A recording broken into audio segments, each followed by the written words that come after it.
Hello and welcome to the third Sunday of Easter. Today's Gospel narrative shows to us the rehabilitation of St. Peter, who denied Jesus, as we know, 3 times in the courtyard of Caiaphas. He repented and then received the primacy of the church from Jesus. The Gospel also shows us God is in search of man, even when man tries to evade him. There were 7 in the boat with Peter on the Sea of Galilee. All of them had had a bit of a shady past, in the sense that there was doubtful Thomas, who doubted that Jesus had risen, and there was Nathanael from Cana, who, when he heard from Philip that they had found the Messiah from Nazareth, said very slyly, "Can anything good or decent come from Nazareth?" And so it was that the sons of Zebedee, John and his brother James, they themselves once asked their mother to ask Jesus to put them in charge of everybody, that they would be number 1 and number 2 in the kingdom. And this was all kind of an embarrassing thing, and Jesus was very patient with them all. All these kinds of people were in the boat. And when they brought the boat to the shore, Jesus had prepared naturally bread, wine and fishes for their breakfast. And of course, anybody that knows John's writing knows that he was saying to his disciples, "Remember the Last Supper. You will know me in the breaking of bread." The second part is Jesus' little dialogue with his leading apostle, Peter, the one who betrayed him 3 times. This is Peter being forgiven by the Lord for denying him 3 times. Jesus takes him aside and says to him, "Simon, do you love me more than all these others?" And Simon says, "You know I love you, Lord." So the key is not in forgiveness, the key is in loving. And this is what's meant in this little passage.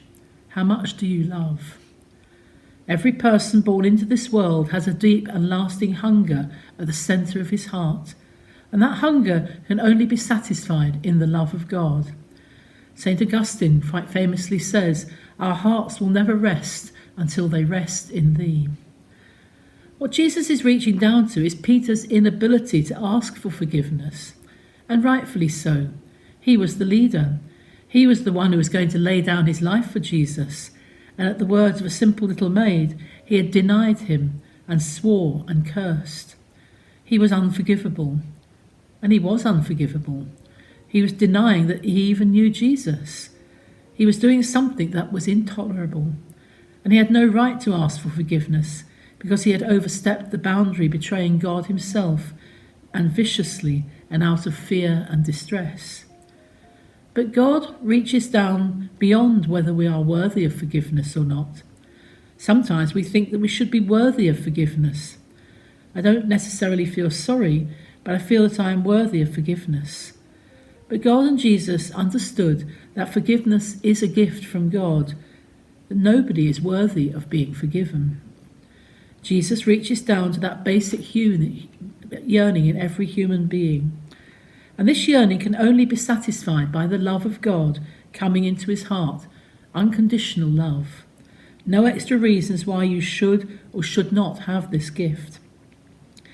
He reaches down, as he does to every single human being, into the deepest part of our hearts, where the yearning for completion is born with us and stays with us no matter how many sins we have committed, no matter how many betrayals we have, no matter what we do. There is that hunger of the heart, and Jesus, in his great generosity, forgets everything else and reaches down to Peter and says, "Feed my sheep. I love you, I trust in you, and now I ask you to take care of them for me." And that's the loving thing about today's gospel. And now in gratitude you say, "I too will feed and join your sheep." It means I will be gracious. I will reach out to all the people around me and serve them so that they know what real love is, unconditional and always going out and asking for nothing in return. God bless you this Sunday.